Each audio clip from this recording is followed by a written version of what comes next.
Team USA at LeBron James tinambakan ng Puerto Rico. Lakers bagong super team kasado na ni Rob Pelinka. Yan ang pag-uusapan natin ngayon mga tropa.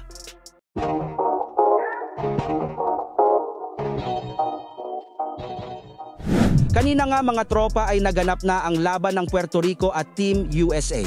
Nakuha nga ng Team USA ang pangatlong panalo sa 2024 Paris Olympics matapos nilang talunin ang Puerto Rico sa score na 104-83. Ang panalo ngang ito ay magbibigay sa mga Amerikano ng number 1 seed papunta sa quarterfinals na nangangahulugang makakaharap nila ang number 8 seed sa kanilang susunod na laro. Si Anthony Edwards nga ang nanguna sa Team USA na may 26 points, 3 rebounds at 3 assists na may 11 of 15 shooting.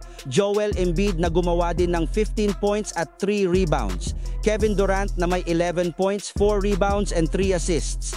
At LeBron James na nagtala din ng 10 points, 8 rebounds and 6 assists. Habang sa team ng Puerto Rico ay pinangunahan ni Jose Alvarado na gumawa ng 18 points, rebounds at 3 assists.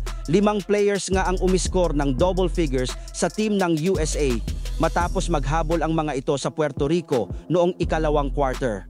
Samantala dito naman tayo sa ating sunod na pag-uusapan sa balitang tatlong super team na posibleng mabuo ng Los Angeles Lakers ngayong off-season. Kahit man nga po mga tropa nakatutok ang buong mundo ng basketball sa ginaganap ngayon na Olympics, ay patuloy pa rin nga ng nakikipagnegosasyon ngayon ang front office ng Los Angeles Lakers, especially ang kanilang general manager na si Rob Pelinka sa iba't ibang mga team ngayon sa NBA sa kagustuhan nila ngayong mapalakas ang kanilang lineup. Sa katunayan, meron pa nga daw po sila ngayong tsansa na makabuo ng bagong super team kung sakasakali man. Ayon pa nga po sa binulgar ng NBA Insider na si Jovan Buha ng The Athletic na kung gugustuhin nga po ng Lakers ay makakapili nga po sila ng at least isa sa tatlong super team na pwede nga po nilang mabuo ngayong off-season.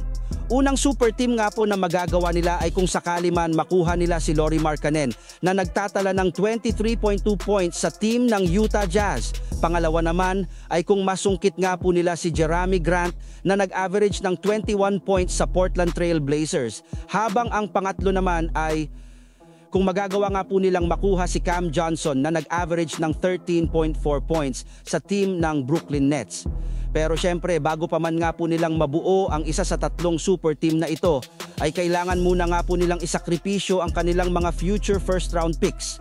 Gayong ito lamang nga po nag-iisang paraan para maitandem nila ang mga nabanggit kong player kay LeBron James at Anthony Davis.